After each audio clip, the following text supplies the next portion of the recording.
Buenas y bienvenidos al mundo de Arcadio. Hoy quiero hacer un ejercicio de los que yo creo que nunca he hecho en el programa como tal, como en términos de perspectiva, nunca he hecho. Pero lo voy a explicar simplemente con tres perspectivas que son las más comunes, porque realmente hay otras que son más complejas, pero no me daría tiempo de hacerlo acá. Entonces son tres perspectivas donde vamos a ver un punto de fuga, dos puntos de fuga y tres puntos de fuga. Pero como verán ustedes, lo voy a hacer incluso hasta con la ayuda de un papel para trazar las líneas, porque esa parte se hace más complicada.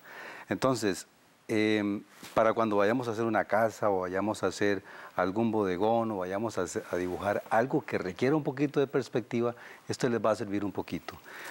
Les invito para que visiten en www.facebook.com/tira cómica Wenceslao, para que visiten a este personaje de Wenceslao, que es una tira cómica mía, y para que le den me gusta a la página.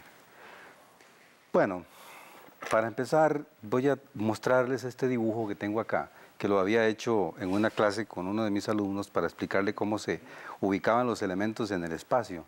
Es un boceto rápido, como ven ustedes, pero tiene también algo de perspectiva que no podríamos notar fácilmente. Algunas veces se traza un poco más complicada, se indican las líneas y todo lo demás, pero aquí se lo hemos omitido. Sin embargo, con la práctica que voy a hacer ahora, es todavía más fácil incluso comprender un poco la perspectiva. Algunas veces yo me apoyo en líneas simples para poder trazar algunas cosas, como en este caso. Entonces, sería el primero, porque voy a trazar esta línea, que sería la línea del horizonte. A mí me gustaría que, compañeros, si me puede acercar un poquito más en esta área la cámara, para enfocarme más en esa posición. Esta va a ser siempre, esta línea que ustedes ven ahí, es la línea de horizonte, que no es ni más ni menos que la línea que está a la altura de nuestros ojos. Eso es como una línea que no podemos ver. Y se confunde muchas veces con el horizonte que tenemos en un paisaje, que no es ni mucho menos eso. Se trata de una línea que nosotros ubicamos a la altura de nuestra vista, de manera que va a variar si estamos sentados, si estamos de pie, si somos altos, si somos bajos. La línea de horizonte en un dibujo varía dependiendo de la persona, qué tan alta o qué tan baja es, si está sentado, como les digo, si está en el suelo, si está sobre una superficie, subido en algo. Entonces, sobre esta línea de horizonte, tenemos también el primer punto de fuga, que es a donde vamos a... ¿Se podrá acercar un poquito más la cámara para que se pueda ver un poquito el detalle de lo que estoy haciendo ahorita? Vean ustedes, aquí tenemos la proyección de ese dibujo. Voy a hacerlo como es solamente un cubo, entonces lo que voy a hacer es trazar las líneas en esa dirección y trazar las otras en paralelo. La primera línea del cubo sería como hablar de una perspectiva caballera, pero también es una perspectiva cónica, puesto que se proyectan hacia atrás de la figura y buscando más bien hacia el primer punto de fuga. Es un poco extraño hablar de esto en una clase que casi siempre ha sido de paisaje, retrato, caricatura, pero también hay que entender un poquito cómo funciona esto de la perspectiva. Entonces, vemos aquí todas las líneas proyectadas, y lo hago así con este papel para ayudarme, todas las líneas de uno de los lados del cubo proyectadas hacia ese punto de fuga.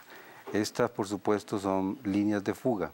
Habrá alguna persona que no lo sepa, pero es importantísimo reconocer dónde van las líneas de fuga y hacia dónde se tiran estas. Vean ustedes que aquí lo que hago es el costado y la parte superior del cubo. Con eso yo puedo ubicar con exactitud el cubo en el espacio. Y luego, a mano alzada, porque ya antes me había guiado con ese papel, a mano alzada entonces voy detallando, como debe ser, la figura, buscando, eso sí, mucho más presión del lápiz contra el papel. Algunas líneas me van a quedar muy cómodo trazar, otras me van a quedar muy cómodas, como por ejemplo estas líneas horizontales, que siempre son un poco incómodas para trazar. Claro, en un papel, cuando uno dibuja, simplemente acomoda el papel en la dirección en que le quede más cómodo. Pero yo no lo voy a hacer aquí para no estropear la mirada que ustedes tienen sobre el dibujo. Ya ustedes ven que al hacer esto, pues la perspectiva de un punto de fuga va quedando más clara. y ya les voy a explicar también cómo funciona esto de las líneas de fuga, líneas del horizonte, etc. Pero también interviene una cosa muy interesante aquí en las perspectivas, cuando estamos haciendo el objeto, que es la luz que proyectamos. Entonces, yo le voy a agregar así, muy brevemente, un foco de luz que es por la izquierda, dejándome prácticamente este cubo de lado que está más cercano a nosotros, esa línea que está completamente plana, un poquito más, menos iluminado, pero tiene siempre un poquito de sombra, al contrario de lo que va a ser el lado totalmente opuesto del punto de luz o del punto focal, perdón, de la luz donde proviene hacia el lado izquierdo y que proyecta siempre una sombra hacia el lado derecho. Esa es la primera parte del cubo, cómo se ve claramente la proyección de las líneas de horizonte, líneas de fuga y el punto de fuga donde está ubicado.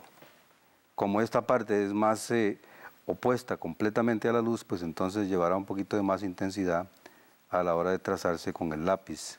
Yo estoy usando un lápiz 6B desde el principio, pero usted puede trazar, para que le quede más cómodo, usar siempre un lápiz 2B al principio y luego, conforme va avanzando con el dibujo, va a ir haciendo uso de toda la gama de los lápices B. En realidad no tiene necesariamente ni que usar el 6B ni que usar el 2B, puede usar cualquiera, pero para ir en ese orden, que me parece a mí que es el más correcto, siempre trabajar con un lápiz 2B al principio para poder trazar el boceto. Esta proyección de la luz sobre el objeto permite precisamente eso, lograr luz y sombra, pero además lograr a la vez que la luz y la sombra, el volumen de los objetos.